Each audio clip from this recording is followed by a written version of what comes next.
Welcome to the Connected Leaders Academy virtual conference designed to reshape your vision of transformation. As we navigate the evolving business landscape, our speakers will unveil innovative strategies to manage and initiate change. Prepare to adapt, innovate, and lead, ensuring your role as a catalyst in this transformative era. Hi. Everyone talks about freedom when they start a business, but very few talk about the fact that you just signed up to be 17 people. You're the head of sales, marketing team, customer service rep, fulfillment specialist, the accountant, the part-time legal department, the in-house therapist, the person responsible for refilling all the printer ink if you even remember to buy one. And if your website breaks, you Google it. If a client complains, you handle it. Financial security for you and your entire team is all on you.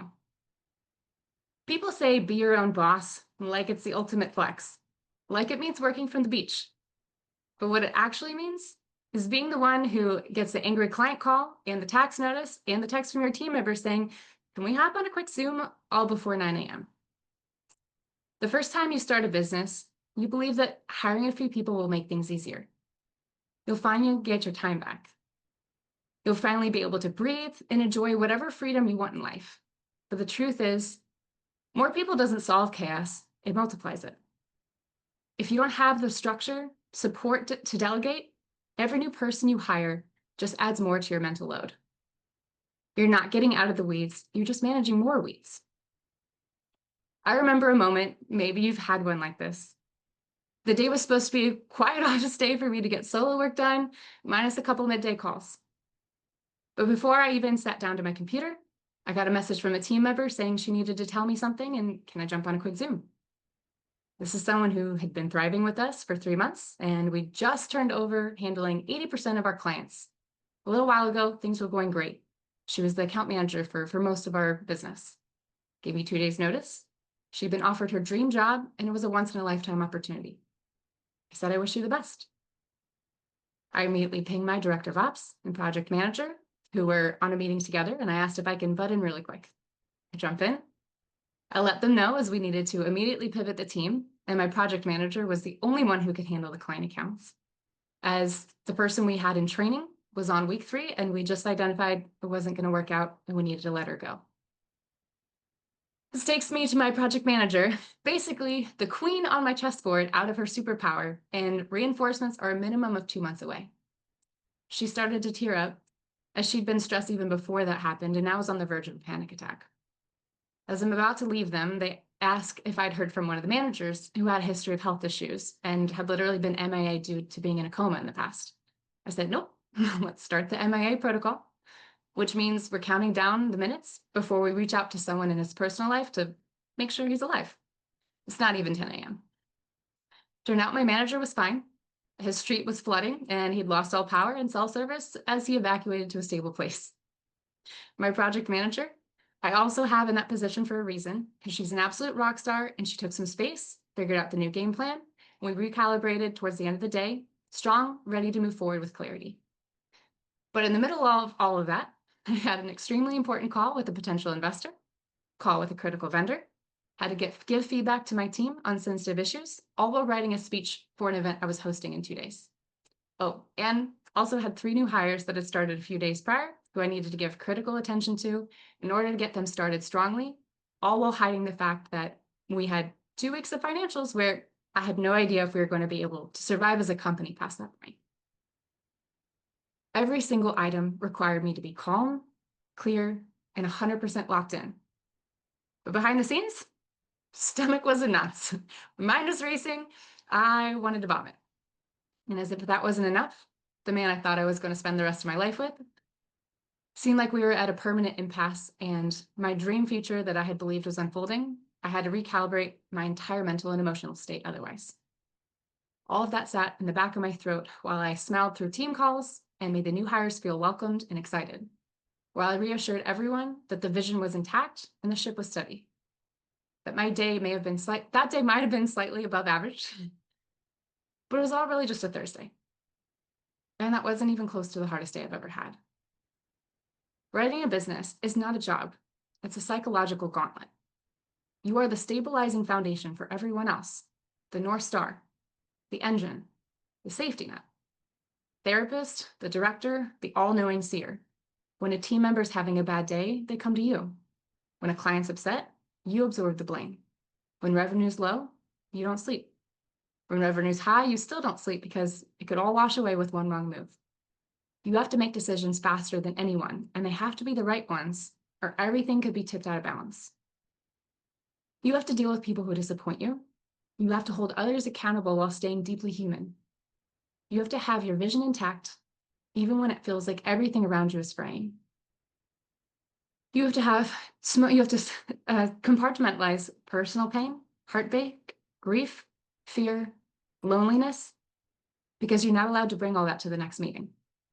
Being a founder means you need to have a heart big enough to hold space for everyone around you and a spine strong enough to endure more than most people can handle even listening to happening to someone else, let alone happening to them.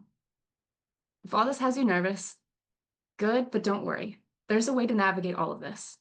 At the end of the day, systems solve just about everything. Most people understand conceptually what an operating system is, but don't understand what that means as it applies to business. A business operating system is a practical framework of methods and practices that help you manage your business effectively, align your team, and consistently move towards your business goals. It's not software, but it does include how you use your optimal tech stack. An operating system includes but is not limited to your CRM, project management, communication, both style and tech, file repository, team roles and responsibilities, SOPs, core values, internal and external workflow. Essentially the framework for how to take what's in your head as a founder and align everything and everyone else around you to that vision. There are a lot of business operating systems out there. EOS, Scaling Up, Empire, they all have their strengths and areas where they shine, but the more I looked into each one, I kept feeling like something was missing. No one knows what they're doing when they start. Some still don't know decades into their business, not with operations at least. And everyone seems to have something different that worked for them, but the more I sat on it, I thought, surely there had to be some overlap in businesses of all sizes and industries. Some type of roadmap that someone could follow to guide them through how to structure a business that ran without the founder being stretched too thin. Something that puts people first, has a positive impact on an individual and societal level. Something that was scalable from solopreneur to enterprise and industry agnostic. Something not only flexible and fluid, while also providing reliable frameworks, but that was also diagnostic. In my opinion, a good operating system should be able to tell you what is weak or going wrong in your business, why, and what to do about it. Something you could rely on when things weren't clear, when you felt you were the business to be stuck and weren't sure what to do about it. Systems that work on your best days and carry you through the worst. When I sat down to really dig into this further, I realized that every business can be broken into 5 buckets that run the machine of your business: revenue, brand, client success, operations, and leadership. The further I went, the more I realized that absolutely every part of business was somewhere in one of those buckets, in terms of actions, frameworks, people, and more. I realized that each of these buckets was actually an engine with 5 cogs each that drive that engine. Cogs in the revenue engine are all different items that drive revenue. Cogs in the brand engine all wrap up to driving the brand growth and authority. Anything client-facing drives client success engine. Items relating to efficiency and management of all resources all drive operations. The leadership that guides the business at all levels inside and out drives the leadership engine. All of these wrap up to run the whole machine of your business. To take a look at this another way, when you first start a business, you wear all the hats.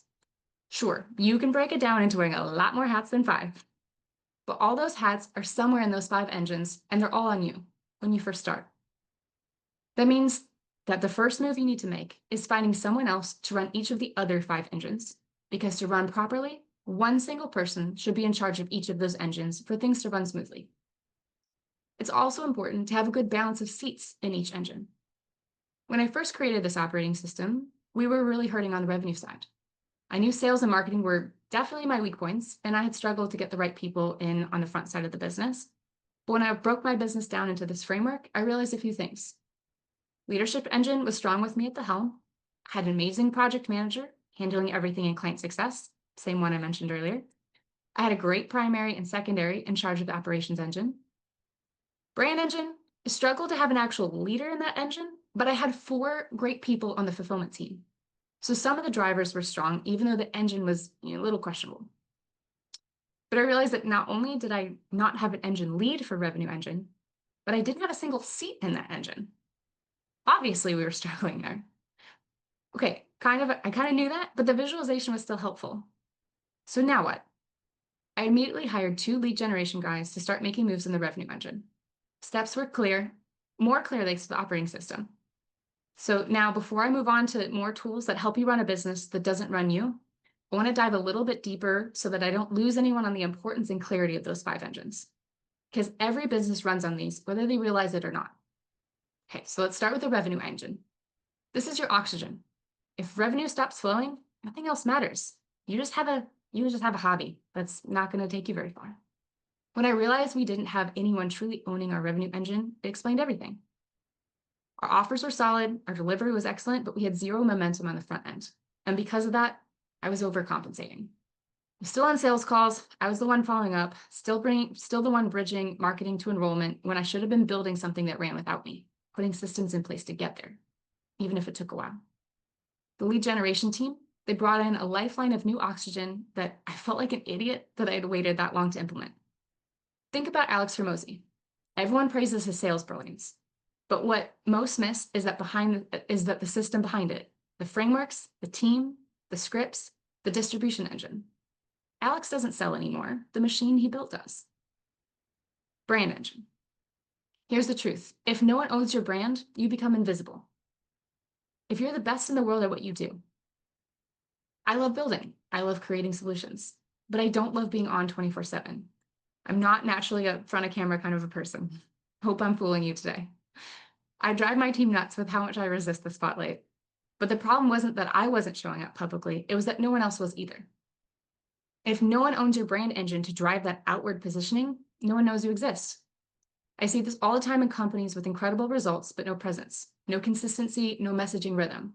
Just we post when we remember and let's update some things and maybe that'll drive traffic, but it's kind of nebulous and therefore nothing's moving properly. Client success engine. This is the most emotionally loaded engine because this is the one where, for most founders, our identity gets wrapped up in it. You're likely doing client success and something that you love delivering to people. For years, I was the delivery. I was the coach, the strategist, the high-touch guy, the problem solver, everyone's solutions person. And it made sense. I was good at it. I cared. Clients loved working with me. But everyone wanted more of my time than there was in a day, and being the sole engine of transformation meant we couldn't scale. But fears kept coming up. What if someone else didn't care as much as I do? What if clients left because I wasn't the one showing up and they wanted to see me? What if someone dropped the ball, which ultimately is always on me? I had plenty of pushback from my team saying I was too involved in little things, but I needed to feel comfortable that our clients were being serviced properly. But once we put the right frameworks into place, I knew I could trust even new hires to give our clients the best experiences because I trained them on core values and I gave them room to make mistakes with clear processes and how to fix things. And you know what happened? Clients got better outcome even than I could have gotten them because they weren't waiting on me and I wasn't spread too thin. Operations engine. Here's what most founders get wrong about operations. It's not about tools. It's about flow. ClickUp isn't your ops engine. Airtable isn't your system. An SOP sitting in a Google Drive that no one uses are useless. Operations is what makes your business move without you. I used to think I was pretty operationally strong. I love systems. I can build great processes. But when you have a team of 20 plus, even the smallest oversights get pushed and tested. There's so many corners of operations that all need to work fluidly together, not just within the operations engine, but to support all the other engines with proper systems. I got lucky with a team member who was a genius with ClickUp, who built everything at a mastery level and created all the training for our current and future team so that I never needed to be involved on that side. To this day, I barely use ClickUp, and especially compared to the rest of my team. That let me be in my superpower of leadership. Leadership engine, the fifth and final engine, and the most invisible, but the one that determines whether the other four ever reach their potential. Leadership, it's not a title, it's not charisma, it's not being the loudest person in the room or the one with the best ideas. Leadership is the ability to create clarity and direction, especially when no one else can see it, and to the extent that everyone can feel it. The leadership engine isn't actually about the founder, even if you are the one running the engine, which, especially until you are big enough to hire a CEO underneath you, you should be. It's about how your leadership trickles down to every crevice of your whole business and team. Every business is a trickle down from the person who runs it. Your leadership style, your vision, how you operate and make decisions. If you are erratic, team becomes anxious. If you're reactive, culture becomes unstable. If you disappear, the team fragments. The heartbeat of the team relies on your emotional steadiness, your ability to have the biggest heart, but never let emotions infiltrate how you make decisions. Consistency with how everything in the business flows to ensure trust is present throughout, and how that level of steadiness is passed down through every single team member, including the bottom of the hierarchy, to influence every person to take personal ownership over their domain. Your core values live in this engine.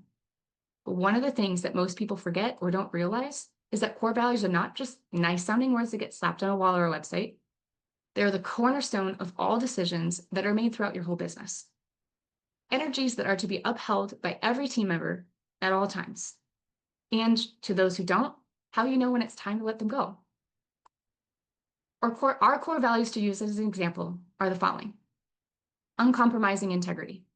We uphold the highest standards of honesty and ethical behavior, delivering on our promises and taking full responsibility for our actions. Radical transparency. This means we're committed to open and clear communication, sharing the full picture, the good, the bad, and the ugly, with their clients, team members, and partners to foster trust and collaboration. Purpose-driven passion. This means we bring energy and enthusiasm to everything we do, driven by a deep love for helping others succeed and grow, fostering both personal and professional development. Compassionate humanity. This means we prioritize empathy and compassion, recognizing the human element in every interaction and working to uplift both individuals and the communities we serve. Disruptive innovation. This means we challenge the status quo with bold, creative, and forward-thinking solutions, setting new standards of excellence and continuously striving to do business better. It's through these core values that the team feels supported as whole humans. We run trainings every Wednesday on a wide variety of topics such as technical training, communication, customer service, health, mindset, and more. I also make it a requirement for every team member to lead at least one of these trainings, to have the experience of leading, as well as to share a piece of their expertise with the rest of the team, as every person on the team has something special to share. Every team member has what I call a superpower, which is the next operational framework I want to dive into.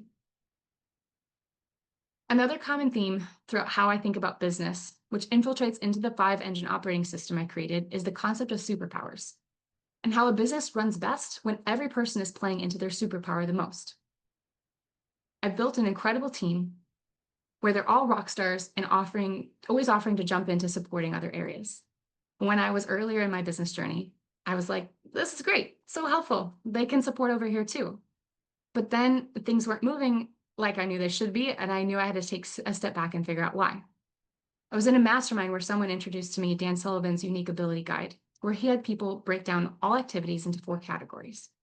I took that framework and changed the name to Fuel versus Friction Matrix, and the categories to be Thrive, Capable, Draining, and Breakdown.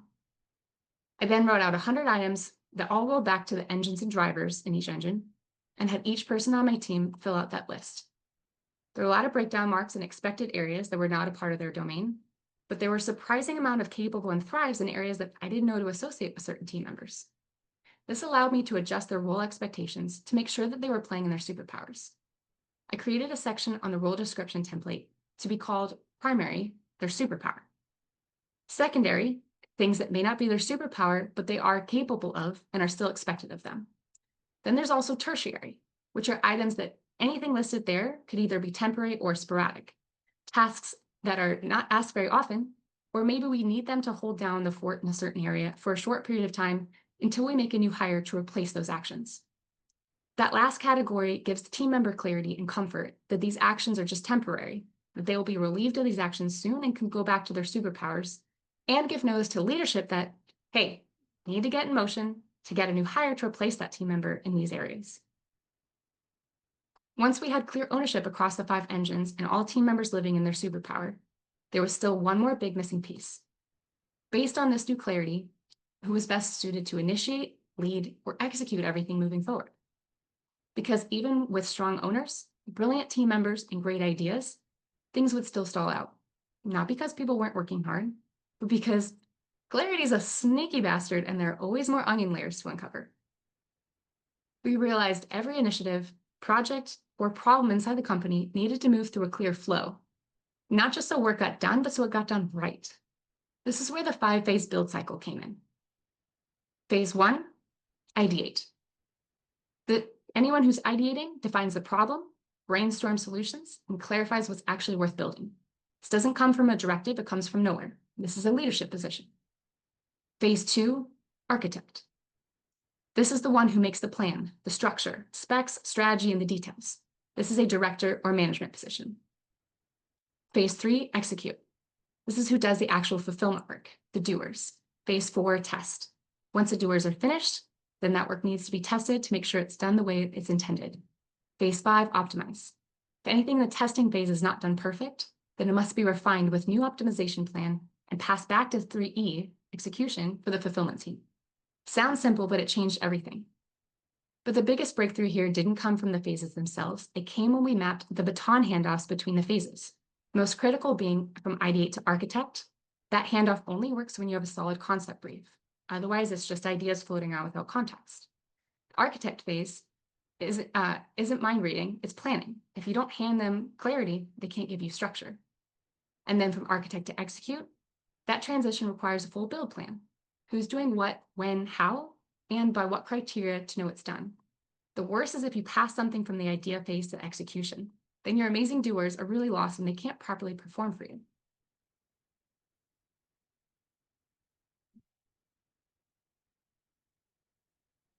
Every action that happens in your business also needs 3 key roles: visionary, director, and a doer. So we call these own, lead, and support. Okay, so this all ties back together, and we have all of this listed on their role description. This gives clarity for every single team member to know what's expected of them. When you're small, one person might wear all the hats, but if you don't delineate these things out as you grow, you will compound frustration until it buries you.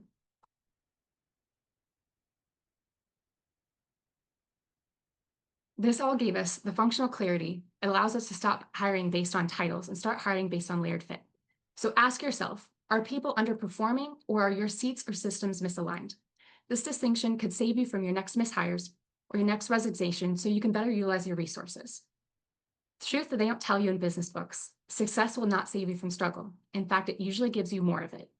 When you're early, you're fighting for validation. When you're growing, you're fighting for sustainability. When you scale, you're fighting for alignment. Every stage has friction. Every stage requires reinvention. What helped you get to one stage won't help you get to the next. Greatness doesn't come from being fearless. It comes from being the kind of person who keeps showing up even when it's messy, uncertain, or inconvenient. I've cried in my office before a team meeting, wiped my face, showed up strong and clear. Fired people I loved as humans because they weren't the right fit for the job. I've also seen miracles with my team members and clients because what we do landed, and that made everything worthwhile. But it was only possible because I built systems that could hold it. So I'll leave you with this. Are you willing to stop being the whole engine so you can start being the real CEO? Because the business you dream about, the one that grows without killing you, the one that runs well you sleep, heal, travel, or rest, it does exist, but only on the other side of clarity, unlocked by systems. You don't need to give it the parts you love, you just need to stop doing everything yourself. My name is Rebecca Simmons. Thank you for participating in today's enlightening session. As we transition to our next expert, remember that each strategy and insight is a step toward becoming a transformative leader in your field. Visit connectedleadersacademy.com to stay engaged and informed. The journey of change is ongoing. Let's move forward together.